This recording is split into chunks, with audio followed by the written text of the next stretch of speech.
¿Qué tal? ¿Cómo están? Bienvenidos, bienvenidas a una conferencia más de este ciclo de conferencias narrativas democráticas. Este es nuestro tercer ciclo ya de conferencias que tenemos en el marco de este proyecto de investigación, Narrativas Democráticas, que es avalado por la Coordinación de Investigación de la Facultad de Filosofía y Letras de la UNAM. Mi nombre es Alberto Ruiz, yo soy el coordinador académico del programa y en esta ocasión tengo el gusto de compartir esta conferencia con mi jefe, así que me voy a portar bien, con mi amigo y colega también, además de ser mi jefe también. ¿Cómo estás? Bienvenido. Muy bien, Alberto. Muy contento de estar aquí en este ciclo de conferencias y muy agradecido por este espacio.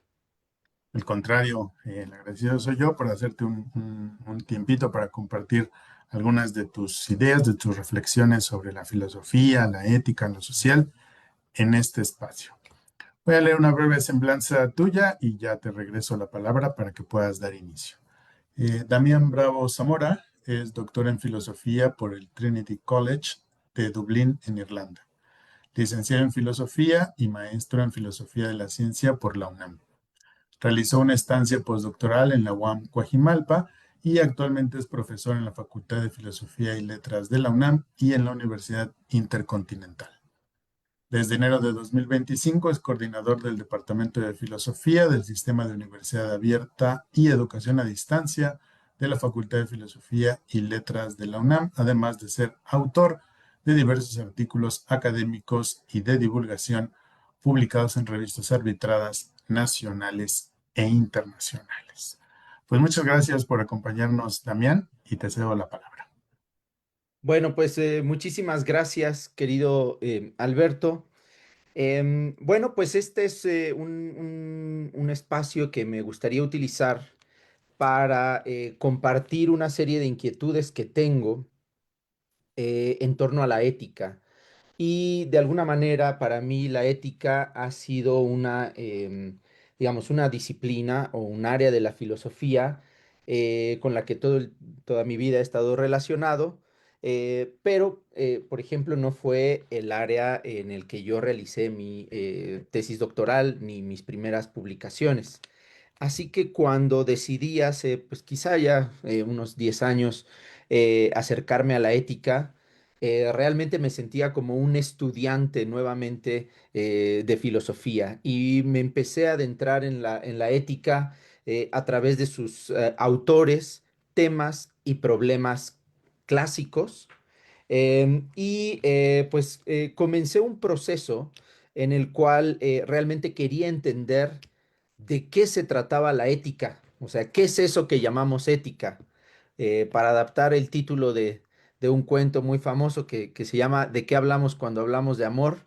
Realmente me preguntaba yo de qué hablamos cuando hablamos de ética, ¿no?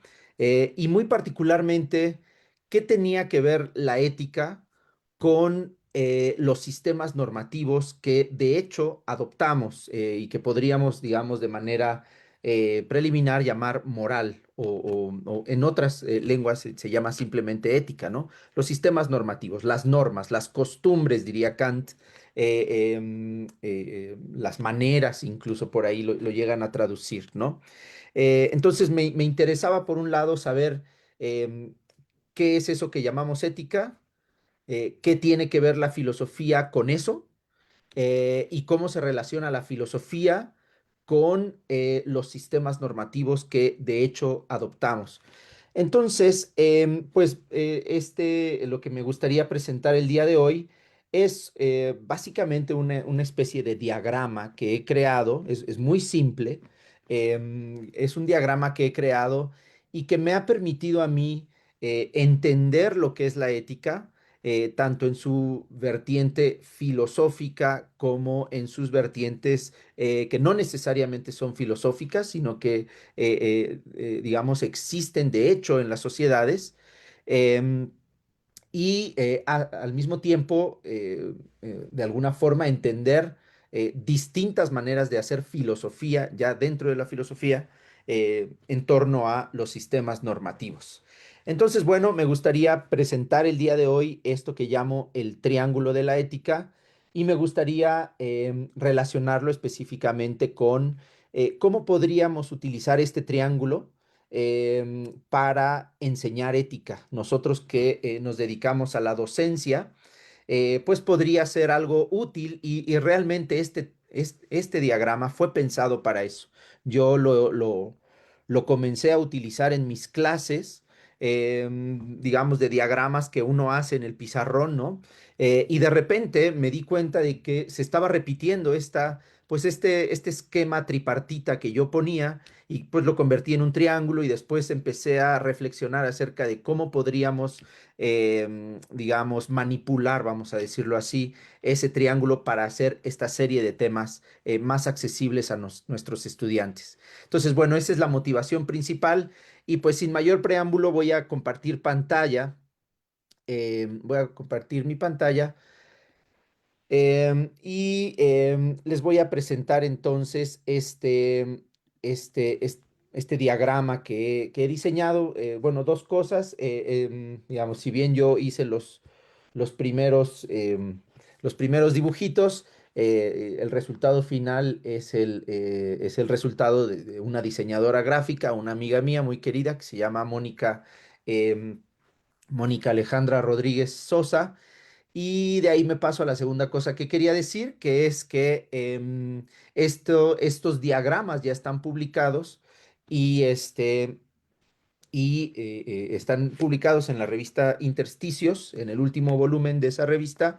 Y por supuesto, si alguien me contacta, puede hacerlo en todo momento, ya sea a través de ti, querido Alberto, o directamente a mí. Mi correo es muy fácil, es mi nombre, Damián Bravo, @filos.unam.mx. Y puedo sin ningún problema compartir estos diagramas, ¿vale? Bueno, entonces, digamos que lo que me gustaría a mí decir el día de hoy es que yo parto de la idea de que independientemente de que en una sociedad se dé la filosofía o no, digamos, esta actividad crítica, racional, que busca coherencia, ¿no? Que busca argumentar, que busca fundamentar, ¿no? Nuestras creencias, nuestras adopciones de valores, nuestras prácticas, nuestras acciones, etcétera. Independientemente de eso, de todas maneras, toda sociedad, toda sociedad tiene un sistema normativo, ¿vale? Em, y un sistema normativo,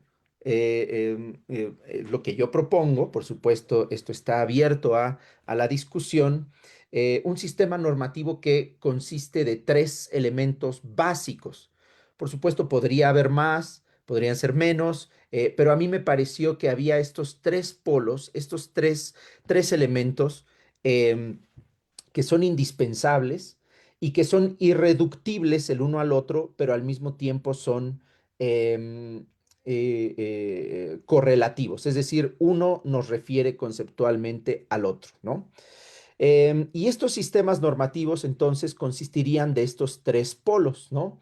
Por un lado, normas o, digamos, em, leyes o principios o reglas, como quiera uno llamarlos, que sea oraciones que guían la acción, ¿vale? Normas, lo estoy llamando por utilizar el concepto más general que me viene a la mente. Por un lado, eh, eh, los sistemas normativos incluyen estas prescripciones acerca de cómo debemos comportarnos.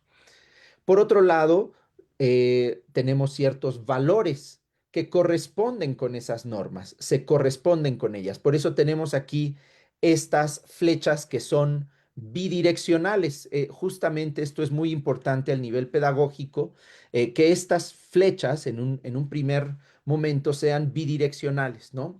Eh, Quiere decir que las normas nos remiten a los valores, ¿no? En este caso particular.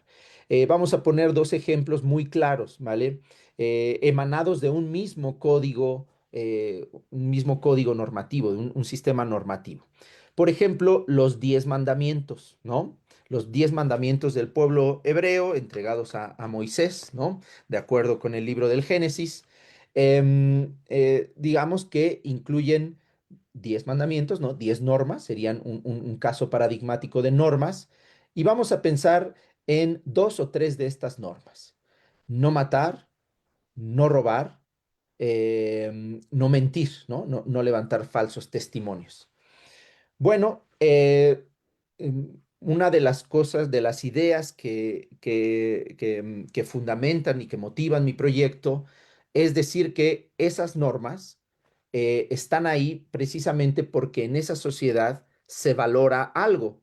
En este caso particular, bueno, si una sociedad tiene la norma de no matar, pues probablemente es porque en esa sociedad se valora la vida, al menos la vida humana. ¿No es así? Em, no robar, bueno, probablemente en esa sociedad se valora la propiedad privada, por decirlo de alguna forma, ¿no? La propiedad de las personas que tienen de ciertos objetos, ¿no? Por lo tanto, eso debe ser protegido por una norma. Y por último, no levantar falsos testimonios, por citar tres de los más comunes, de los más conocidos, pues probablemente en esa sociedad se valora la verdad o la sinceridad o la honestidad, ¿no? Quisiera tomar aquí un pequeño, una pequeña, un pequeño pausa o digresión, porque me gustaría citar a un antropólogo, fíjense, un antropólogo que escribe este pequeño capitulito que se llama La ética de las sociedades pequeñas. Mi idea es justamente mostrar que digamos que no hay sociedad que se pueda sostener sin una especie de código tal, digámoslo así, sin una especie digamos, de sistema normativo que incluya por lo menos estas dos. Ahora me paso a la tercera, ¿no? Pero por lo menos estos dos polos, estas dos cosas, normas y valores, ¿no?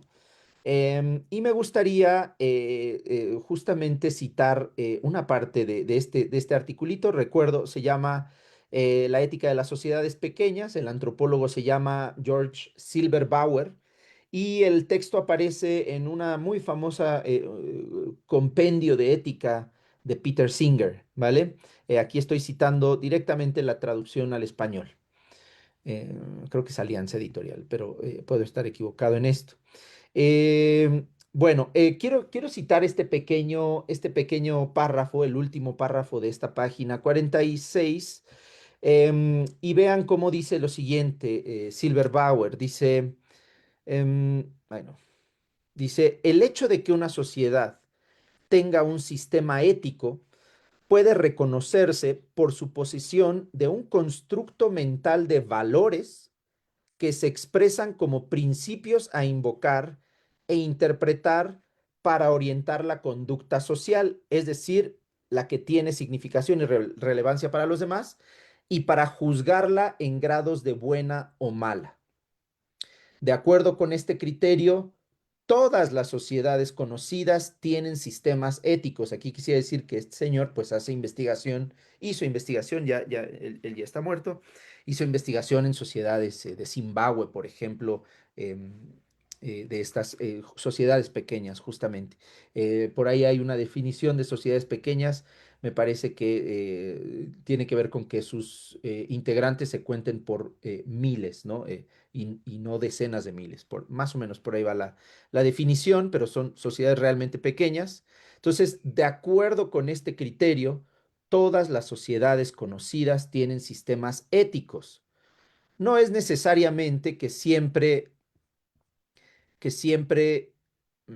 ay, perdonen, que siempre se invoquen con éxito los principios, ni que todo el mundo invoque los mismos principios al formular un juicio, ni es necesario que siempre se reúnan digamos, quienes están juzgando. Aquí la traducción está un poco mal. Basta con que las personas implicadas tengan un conocimiento común de los valores, etcétera, y de su significado. Realmente lo único que me interesa de esta cita, pues es esta idea de que una sociedad sin esa amalgama, digamos, sin ese sistema normativo, es difícil imaginarla, ¿no? Que sin un sistema normativo que permita la cohesión de la sociedad, la solución de conflictos al interior de esa sociedad y que, digamos, también parcialmente, ¿por qué no? Sirva para, de alguna forma, dotar de sentido la vida de los individuos de la sociedad, ¿no? En cuestión. Entonces, bueno, aquí al hablarnos Silver Bauer, tanto de valores, que es quizás su palabra favorita, pero también nos hablaba de guías de la conducta. Y ese es exactamente lo que estoy pensando cuando estoy hablando de normas, ¿no? Ahora, en este esquema, yo pensé que considero necesario mencionar que existe, digamos, como un elemento, como un tercer elemento irreductible a los otros dos, ciertas concepciones de lo que es la vida digna de ser vivida, la vida individual de una persona que sea digna de ser vivida, digna de ser emulada, digna de ser elogiada, ¿no? Y a eso le estoy llamando concepciones de la vida virtuosa. O como mi querido Alberto, justamente en algún momento me decías, quizá habría que tener el concepto más general de concepciones de la vida buena, y circunscribir la idea de concepciones de la vida virtuosa al caso de los griegos, en particular de Aristóteles, ¿no? Creo que esa es una buena observación. Por acá incluso estaba viendo hace un par de meses, ¿no? Les voy a enseñar una noticia del periódico El País, ¿no? Donde dice el buen vivir, el pensamiento indígena y otras resistencias. Es decir, que en efecto parece que esta noción como del buen vivir, de la buena vida, ¿no? Es algo más o menos, por lo menos tan universal como los otros dos polos de los sistemas normativos, ¿no? Y parece claro, ¿no? Es decir, una persona que ha vivido bien, digámoslo así, que ha tenido una vida digna de ser elogiada y encomiada desde un sistema moral, pues es una persona que a lo largo de su vida, respetado las normas y promovido, preconizado, protegido los valores que se dan al interior de esa sociedad. Entonces, bueno, esta es la primera, digamos, la primera propuesta así como importante que tengo. En esta presentación en particular le llamo ética precrítica o ética prefilosófica, precisamente para hacer referencia a este carácter, digamos, cuasi universal que yo percibo en las sociedades. También se puede hablar de esto, por cierto, desde el punto de vista de lo que llaman ética evolutiva, ¿no? Es decir, desde la ciencia de la biología y de la antropología que incorpora resultados de la teoría evolutiva, se puede decir algo así como que sin un código tal, una sociedad simple y sencillamente pues no podría desarrollarse, sostenerse, y nosotros como especie que vive en pequeñas sociedades, ¿no? Eh, Pequeñas o grandes, pues, como un animal social que somos, ¿no? Pues necesitamos este código normativo, este código moral, vamos a decirle así, ¿no? Em, con el hecho de decir precrítica o prefilosófica, no estoy intentando demeritarlo, al contrario, ¿no? Estoy tratando de remarcar la idea de que es simple y sencillamente una precondición para cualquier otra cosa, ¿no? Que suceda al interior de una sociedad. Incluso podríamos llamarle ética a secas o ética simplemente, pues, ética a secas o moral. También le podemos llamar código moral o código normativo, ¿no? Bueno, esa es una primera idea, ¿no? Que nosotros como profesores, como docentes de la ética, tendremos que partir del hecho de que sin un código normativo, una sociedad no puede existir. Ahora, ¿qué pasa con la filosofía? ¿Cuál sería la labor de la filosofía con respecto a este sistema normativo, ¿vale? Por ejemplo, no sé, pensemos qué hace un Platón, qué hace un Aristóteles con respecto al sistema normativo de, eh, de la Grecia del siglo quinto o cuarto antes de nuestra era. ¿Qué hace un Kant con respecto a las sitten, ¿no? Las costumbres, el sistema normativo de la Alemania del siglo, finales del siglo XVIII, ¿no? O qué hace un Nietzsche, ¿no? Con respecto a ese código moral digamos, de la moral cristiana moderna de finales del siglo XIX, ¿no? Esa es, digamos, una pregunta que atañe, que concierne a la ética propiamente hablando como una disciplina filosófica propiamente, ¿no? Para que, digamos, para que se dé eso, primero tiene que haber el sistema normativo y luego vienen los filósofos, las filósofas y preguntan, bueno, ¿qué hay de ello? ¿Qué hay de justificable en ello?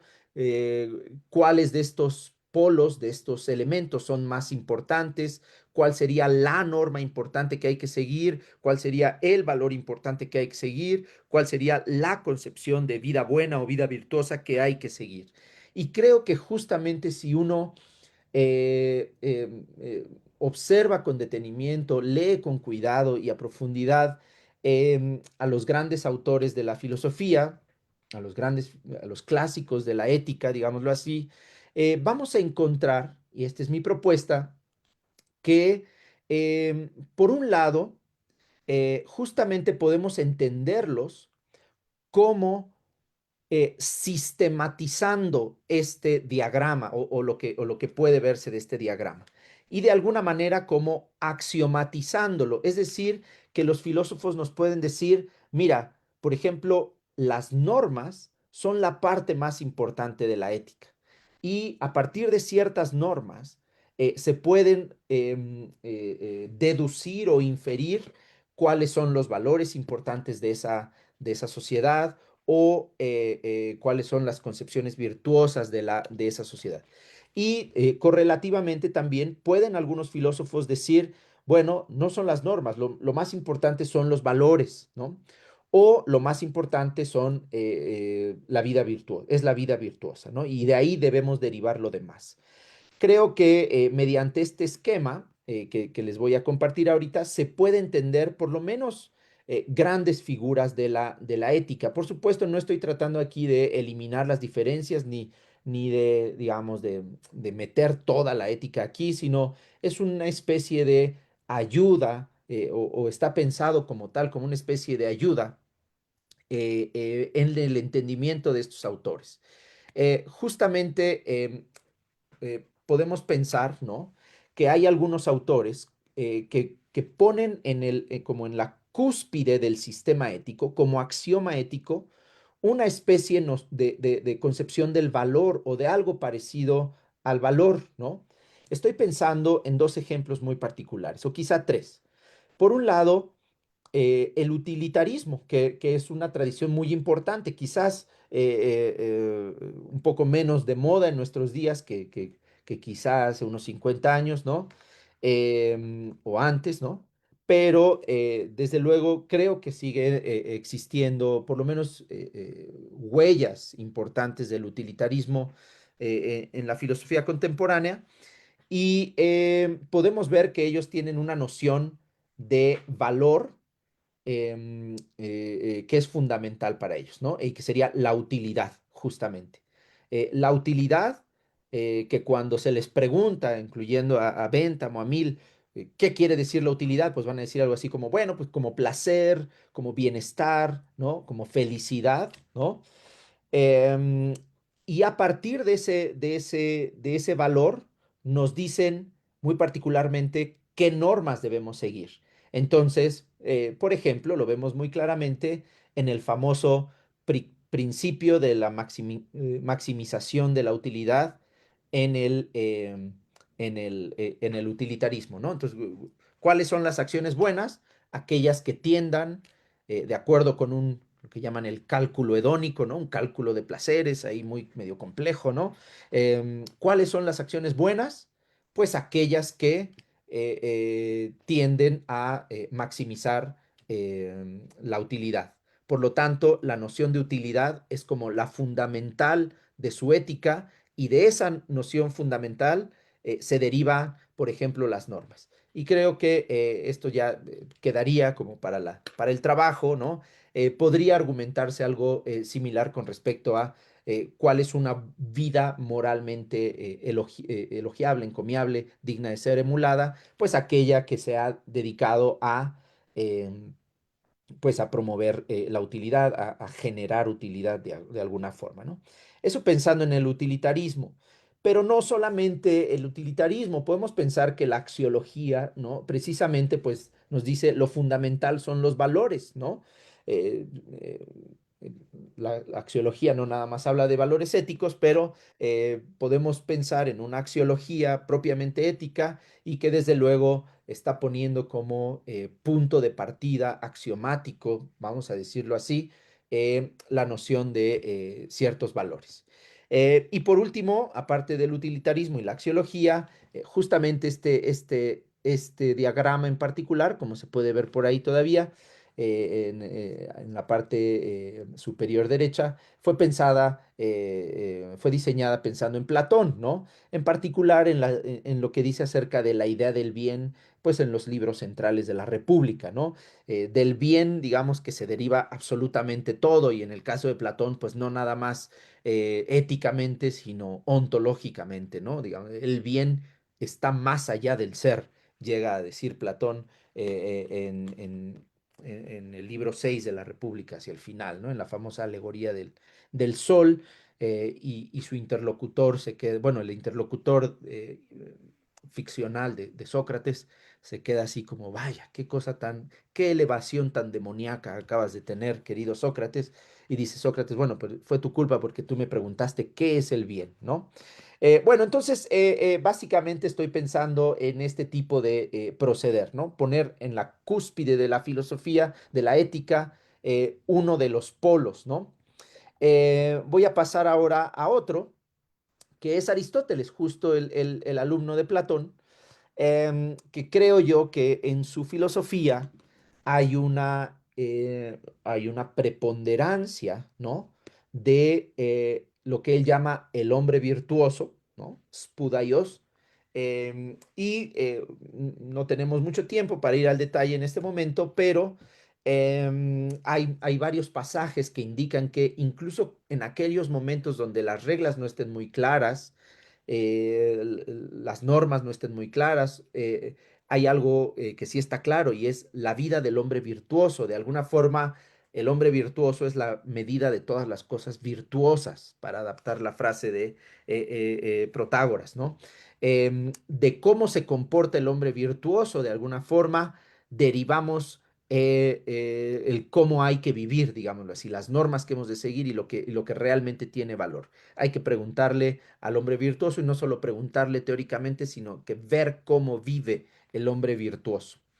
Y por último, me gustaría mencionar, bueno, y nada más decir que, bueno, esta concepción de la virtud como central para la ética, pues ha tenido una especie de renacimiento muy importante en el siglo XX, desde los ochentas, me atrevería a decir hasta nuestros días, en la llamada ética de la virtud de Alasdair MacIntyre y gente que escribe en la estela justamente de Alasdair MacIntyre. Y por último, digamos, creo que Kant en particular, pero pues también la deontología y en general todas las éticas formalistas tienen una concepción, creo yo, de pues que la ética es todo aquello que sigue ciertas normas, ¿no? Desde luego el caso más paradigmático es el del propio Kant, que pues creo yo, ¿no? Que podríamos, por lo menos en algunos textos, ver claramente esta tendencia de decir, bueno, pues ética, digamos, el sistema correcto de costumbres, de Sitten, ¿no? Es todo aquello que se deriva de la ley moral, ¿no? La regla de reglas, la super regla, es decir, el imperativo categórico, ¿no? Es decir, toda la moral se deriva del imperativo categórico, incluso no solo en la fundamentación de la metafísica de las costumbres, en la crítica de la razón práctica, sino también en la propia metafísica de las costumbres, que como saben, tiene una sección dedicada a la teoría del derecho, Rechtslehre, y una sección dedicada a la virtud, justamente, ¿no? Tugendlehre. Entonces, pues del imperativo categórico se deriva la virtud en particular, pero también, creo yo, ciertas concepciones de lo que realmente tiene valor, ¿vale? Por supuesto, todo esto es discutible, pero es una propuesta de cómo entender algo que puede hacer la filosofía con respecto a los sistemas normativos.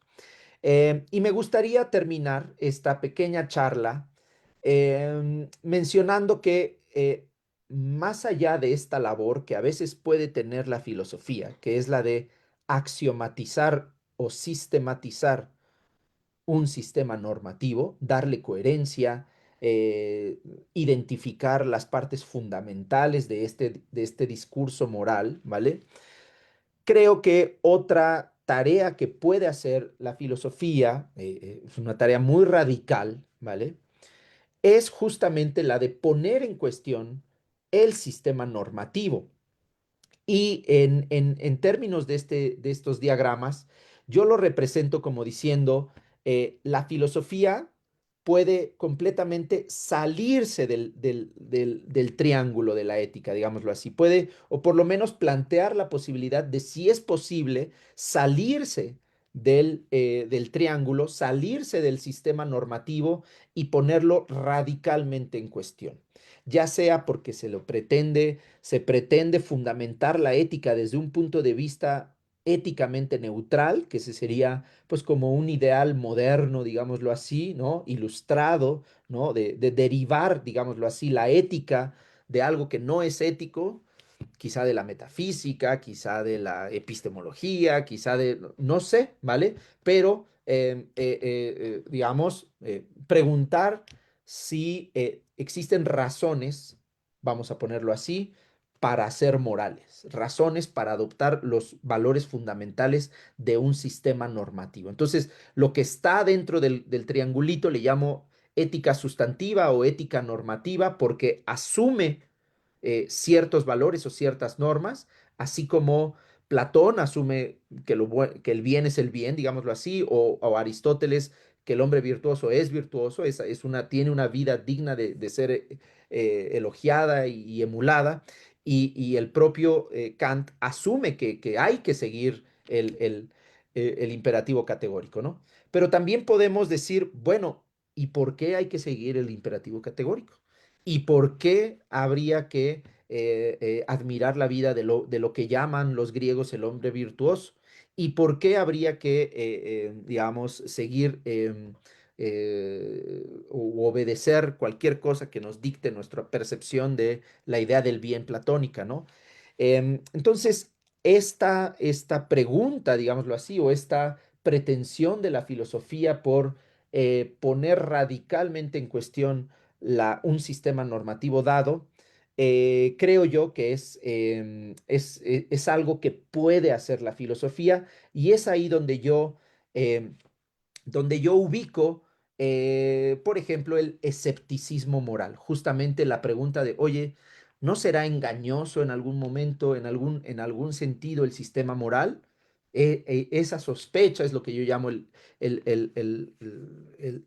escepticismo moral, pero pues está muy relacionada con posiciones subjetivistas o emotivistas o prescriptivistas en metaética, ¿no? Que reducen el lenguaje de la ética, por ejemplo, a una expresión disfrazada de nuestras propias emociones, de lo que queremos que haga la gente, ¿no?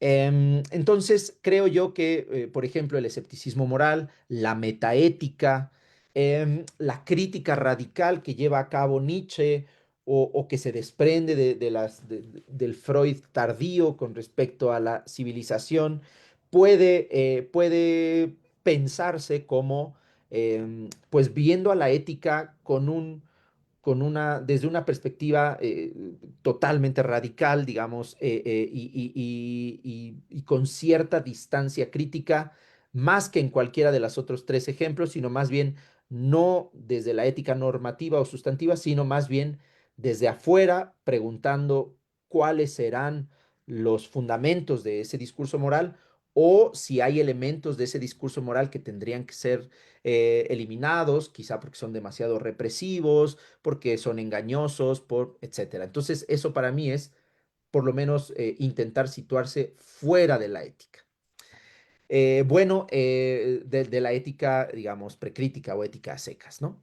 Bueno, básicamente entonces esto es lo que tengo más o menos que presentar, es una especie de diagrama y bueno, pues estaría estaría fenomenal, perdón, eh, pues recibir retroalimentación, no sé qué piensan, les gusta, no les gusta, está incompleto o tiene demasiados elementos. A lo mejor ustedes creen que algún elemento les sobra o que algún elemento le falta. En fin, esto es un trabajo en progreso, pero bueno, pues estoy muy interesado en lo que puedan decir o preguntar.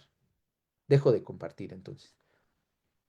Pues muchas gracias, Damián, por tu presentación desde la primera vez que platicamos esto, hemos como identificado sus diferentes posibilidades, ¿no? Y me acuerdo que ya desde el principio tenías muy claro la idea del diagrama y platicamos ahí también sus posibilidades pedagógicas y bueno, pues sin duda estoy seguro que le vas a sacar mucho provecho a esta idea en diferentes niveles. Ujú, Y al menos me gustaría eh, tratar de conversar contigo tres de esos niveles, ¿no? El ujú, primero tiene que ver con esto último que mencionabas, que yo lo apunté como la ética como su propio objeto de estudio, que me parece que sería como la labor principal de la propia filosofía, ¿no? Tenerse a sí misma y a sus conceptos como conceptos no dados, no supuestos, e indagar por sus condiciones de validez, de objetividad, de racionalidad.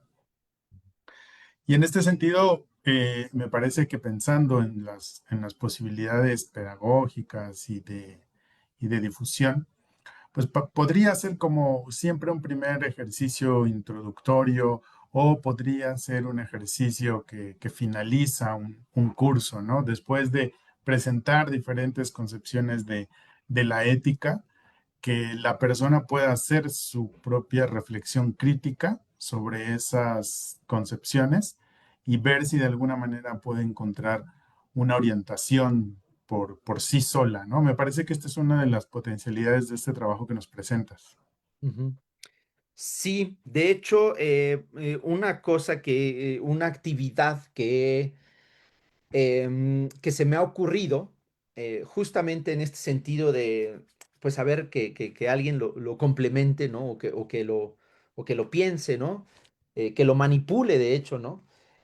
Pero una actividad que creo que es, que puede ser esclarecedora, es justamente hablando, por ejemplo, de los 10 mandamientos, que son eh, eh, eh, ¿cómo se llama? Son normas que de alguna forma conocemos desde chiquitos, digamos, aunque no ni seamos judíos digamos, de todas maneras tenemos, ¿no? Ese contexto cultural. Em, y justamente como yo explico el diagrama y menciono tres de esas normas y digo, bueno, pues tienen su correlativo valor. Una de las actividades que en algunas ocasiones he aplicado, digámoslo así, es que quienes me escuchan, los alumnos, piensen en los otros 7 valores, en los otros 7, en las otras 7 normas, y que se pregunten qué valor podría ser correlativo a cada una de las 7 normas, ¿no? Entonces, por ejemplo, pues no desearás la mujer de tu prójimo, ¿no? Quizá, ¿qué valor es el que está siendo protegido? Quizá ahí podríamos pensar la fidelidad, la monogamia, no sé. Pero, por ejemplo, hay algunas donde sí puede ser un poco más difícil, ¿no? Entonces dices, santificarás todas las fiestas, ¿no? Entonces ahí sí que, pues, a lo mejor es un poco más difícil encontrar qué puede ser el valor que está siendo ahí protegido, ¿no? Pero creo que es una buena, es un buen comienzo para eso.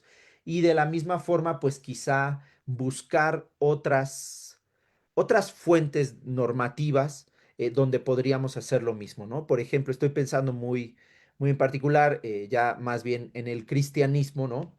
Tomar algo así como el Sermón de la Montaña, ¿no? Que tiene una serie de prescripciones como muy fuertes, ¿no? Que si tu mano derecha te hace pecar, pues córtatela, ¿no? Que si tu ojo te hizo, sácatelo, ¿no? Sé perfecto como tu Padre en el cielo es perfecto. Quizá creo que es un buen ejercicio para pensar cuál podría ser el sentido de tener ese tipo de normas, qué tipo de vida es la que se está tratando de promover, qué tipo de valor es el que se está ahí, digamos, encarnando, por decirlo así. Otra idea que estuve pensando mientras te escuchaba era el de, y ya mencionabas tú algunos conceptos actuales o algunas visiones actuales de la ética, pero me gustaría plantearte la pregunta en términos que sean un poco más radicales Ujú, y que nos dijeras si lo has pensado o así de bote pronto, si estas posturas morales, éticas que abogan por una comprensión más radical del medio ambiente o de los animales, caben dentro de este triángulo que has marcado o tendrías que abrir un cuarto eje y entonces ya tendría que ser un cuadrado, ¿no? Y te lo pregunto porque en su forma más radical, pues son teorías, son posturas, son propuestas que sí intentan hacer una crítica muy radical a la idea de la dignidad humana ujú. y con todo lo que eso ha implicado como perjuicio hacia tanto el medio ambiente como a otras especies vivientes como los animales, ¿no? ¿Cómo verías estas posturas? No, es una gran pregunta. De alguna forma, como una de las fuentes que yo más conozco del ambientalismo y del animalismo es justamente Peter Singer, ¿no? Digamos, que él mismo se declara una especie de utilitarista, es decir, él tiene esa relación con la tradición utilitarista.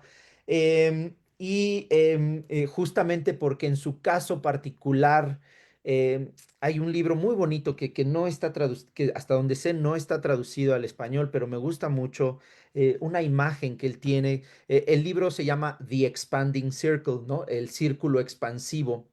Y me gusta mucho porque para él, digamos, partiendo de esta noción empirista, utilitarista, de que lo que importa para la moralidad es que el agente sea sintiente o digamos, aquel que es afectado por nuestras acciones sea un ser sintiente, capaz de sentir dolor o placer. Digamos que la ética consiste en ir expandiéndonos a partir de nuestros propios intereses egoístas, pues vamos, digamos, el primer paso es considerar los intereses, por ejemplo, de los miembros de nuestra familia. Luego se expande un poco más y consideramos a los miembros, vamos a ponerlo griegamente, de nuestra polis, ¿no? De nuestra nación, si así lo quieres, y eventualmente al propio Singer lo lleva a una especie de cosmopolitismo, por eso pues todos sus textos, ¿no? Sobre un solo mundo y toda esa cosa. Y después él dice, no tenemos razón para no seguir expandiendo este círculo, digamos, de preocupación ética también a los intereses de otros seres sintientes, muy particularmente los animales, ¿no? Entonces sí hay ahí una crítica a la noción de dignidad humana, por ejemplo, ¿no? Como no a la noción de que los seres humanos tienen dignidad, sino a la noción de que son los únicos seres con dignidad, ¿no? Em, y entonces, por lo mismo, o por lo menos a través de alguien como Singer, y en particular de su animalismo, ¿no? O de su propuesta de liberación animal, em, yo pensaría que cabría en este triángulo como poniendo como en la cúspide del valor, digámoslo así, no tanto la dignidad humana, sino la capacidad de sentir placer o dolor, ¿no? Y la importancia del placer, justamente. Es una versión del utilitarismo. Y quizás, esto sí, no lo he pensado con el suficiente detalle, pero quizás algo parecido podría hacerse con los ambientalismos, digamos, la filosofía de la ecología y todo esto, que tienen, digamos, estarían poniendo como cúspide o como aquello que tiene un valor fundamental, pues, digamos, el medio ambiente o la existencia de la tierra o algo así, ¿no? Digamos, probablemente a partir de ese axioma de que la tierra tiene valor y merece existir y merece seguir existiendo, merece preservarse o conservarse, a partir de ahí surgirían pues, concepciones de lo que debemos hacer, ¿no? Y concepciones de lo que sería una buena vida. Yo lo pondría como axiomatizando la ética en torno a la noción del valor. Pero por supuesto, en particular este último, ¿no? El ambientalismo son terrenos a los que me tengo que todavía, con los que me tengo que familiarizar mucho más. Claro, porque también son formas de pensamiento que todavía, digamos, están en proceso Están en y que proceso. están consolidando una Claro, terminología, claro. unas fuentes de... Ahora con lo del fracking está interesante eso, ¿no? Sí. También me gustaría plantearte dos preguntas más, bueno, dos temas. Ajá. Bueno, sí, un tema y una pregunta para ir finalizando. El primero, eh, cuando presentabas el primer triángulo, el de los valores, Ujú, las normas, ¿no? Y que hablas de esta ética precrítica o prefilosófica, me viene mucho a la mente los conceptos de mundo de la vida de Habermas, ujú, pero también y sobre todo el de horizonte de comprensión de Charles ujú. Taylor, ¿no? O sea, creo que ahí hay una, digo, como tú sabes, pero para quien no lo tenga así como tan fresco, eh, a- hacia finales del siglo XX nos metimos en una discusión, los que nos gusta la filosofía política, pues de esto que era entre comunitaristas y liberales, ¿no? Y de que cuáles eran las fuentes de la De la justicia, normativa. del deber, de los derechos, ¿no? Y que si Kant, y que si Hegel, y que si Taylor, y que si Rawls, ¿no? Entonces, fíjate que pensando en esto, creo que eh, tendrías como una buena puerta de reentrada y al mismo tiempo de salida a ese tipo de debates, ¿no? Porque lo que me gusta del triángulo que compartes es que pues finalmente es un triángulo dinámico y que no es, y que si hay alguna jerarquía, pues es la que dibujaste sobre el papel, pero que en la realidad, en la facticidad, pues esos tres puntos, esos tres nodos, pues están de ida y vuelta y se están alimentando unos a otros, ¿no? Y permitiría darle contenido, que era como la gran crítica que se hacía en ese entonces, a conceptos tan profundos, pero al mismo tiempo tan vagos como horizonte de comprensión, Ujú. como mundo de la vida, ¿no? Que tenemos como una intuición, o sea, como que sí sabemos qué son, pero al momento de operacionalizarlos filosóficamente, pues ahí es donde pues a muchos ya no nos convencían esas propuestas y nos íbamos a filósofos pues más rigurosos como Rawls o como Kant, ¿no? Pero bueno, pues ahí un poquito esa Sí, intuición. completamente, completamente. Y quizá para ambas, tanto para Habermas como para Taylor, tienen esta como origen en la fenomenología, ¿no? De Husserl y de la Lebenswelt, el mundo del significado, ¿no? Y justamente es interesante que este antropólogo que estaba citando, Silberbauer, dice valores y su significado, ¿no? Entonces sí, como un elemento cultural, digámoslo así, en ese sentido, digamos, estos autores como los Walzer, ¿no? El propio Taylor, ¿no? Los historicistas o comunitaristas, ¿no?